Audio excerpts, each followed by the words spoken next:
Hello guys! Hello Cancer! Welcome dito sa aking channel, Kabalaran 888 Cancer. Alamin natin kung anong messages, vibration, gabay energy para sa lahat. Ito ay general weekly reading para sa lahat ng Cancer. So Cancer, tingnan natin kung anong messages sa'yo. Na-pre-shuffle ko na siya. Hindi lang ako pwede magpakita ng aking kamay ngayong linggong ito. Okay? So Cancer, yung first card mo dito is White Tara, Sensitivity. Okay, so nakikita ko sure dito na this week, posibleng magiging sobrang sensitive ka. Okay?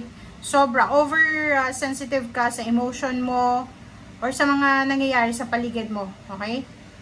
Iwasan mo yung harsh relationships, environment, situation, chemicals na pwedeng magdala sa ng sensitivity. Unahin natin yung chemicals. Pwedeng may mga allergic reaction kayo sa katawan nyo, or pwedeng meron kayong mga nararamdaman na hindi maganda sa skin nyo or sa katawan. Next is relationship. Mag-iingat ka sa mga nag-aaway, sa mga toxic na tao, sa environment, sa magulong environment, maingay, madumi, parang ganun. So, mabilis ka ding magalit sa linggong ito. Mabilis kang magalit, mabilis kang mainis, mawala ng focus, parang ganun. So, etong magnanakaw nito, sinasabi na mag-iingat ka kasi yung emotion mo, yung pagiging sensitive mo, this week, yung nararamdaman mong sensitivity sa linggong ito ay pwedeng nakawin yan ang ligaya sa buhay mo. Diba? So, ano yung ibig sabihin yan? Maging careful ka, maging aware ka kasi yung sensitivity na nararamdaman mo, posibleng maging dahilan para mag-away kayo ng karelasyon mo, kapitbahay mo, kapatid mo, magulang, so katrabaho, kasi mabilis kang magalit mabilis kang mainis, mabilis kang masaktan, okay? So mag-iingat ka dito kasi merong 3 of Swords, same with the Scorpio, 3 of Swords and then 9 of Swords. So nakikita ko na this week, it's either ikaw yung makakasakit through your words or ikaw yung masasaktan. So nandyan ka sa dalawang barahang yan. It's either ikaw yung iiyak or ikaw yung magiging rason para umiyak ang isang tao.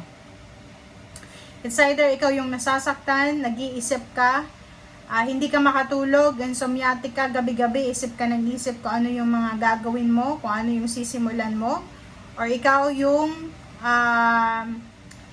hindi makamove on sa past mo. Okay? So, comment down below. Okay, simulan natin sa The Hermit. Okay, The Hermit.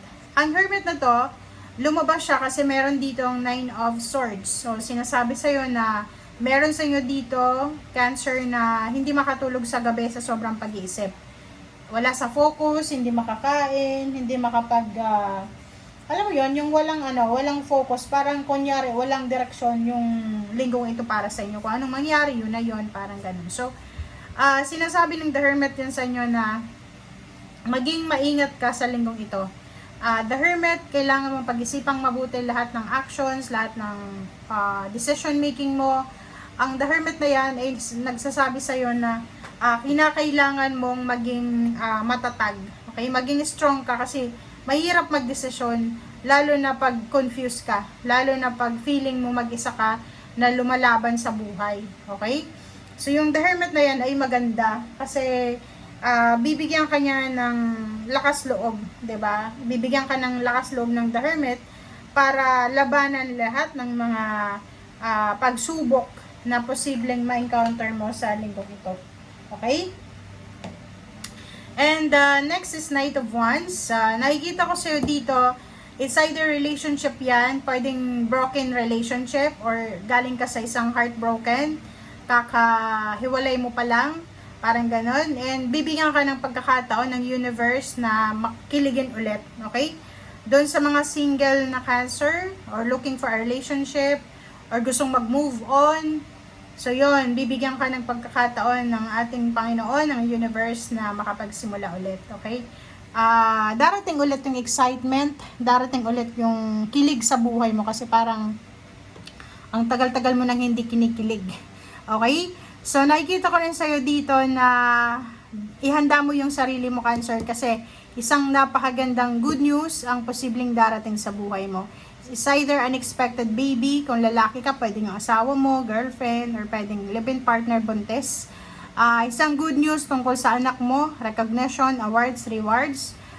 Isang work, job offer, career offer sa malayong lugar, parang ganon.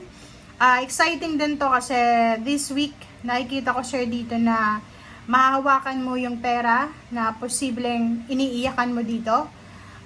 Sa linggong ito, posibleng magkakaroon ka ng pagkakataon para makaalis dito sa pain and heartaches na to. Sa linggong ito, may solusyon ka. Okay? Magkakaroon ka ng solusyon.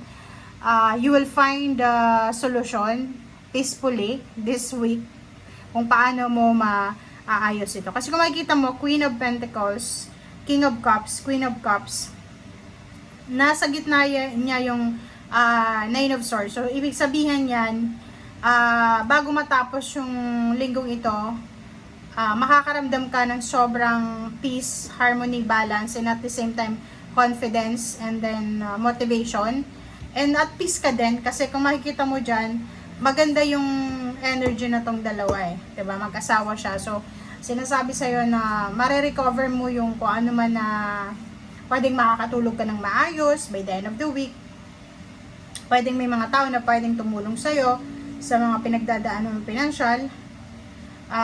Pwedeng merong mga tao dyan na magpo-provide sa'yo ng mga information or pwedeng mga mentor na pwedeng makatulong. So, if you're looking for a job, diba? So, maraming mga tao yung pwedeng malapitan sa linggong ito. Okay?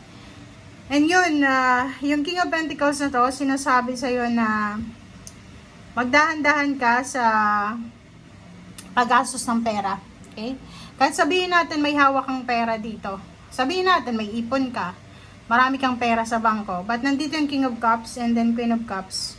Yung feminine, masculine energy niya, nasa gitna yung Nine of Swords. Sinasabi na, para hindi ka umiyak sa susunod na 9 months or 9 weeks or 9 days, make sure na ayusin mong maayos yung pamamalakad mo ng pera. Ayusin mo ng maayos yung paghawak mo ng pera. Kasi pag hindi mo yan hinawakan ng maayos, hindi mo na-manage ng tama, pwede kang magsisi sa bandang huli. Pwede kang, parang yun, pag nawalan ka ng pera, ikaw din yung magsasuffer, diba? Iiyak ka ulit, diba? Makakaramdam ka na naman ng abandonment, parang ganun. Okay?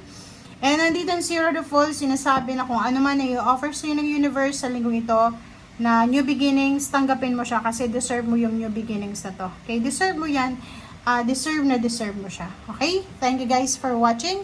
And I hope na nakuha mo yung energy ngayon, Cancer. And pasensya na, hindi niyo nakita yung balasa ko pero na-shuffle ko siya. Bye!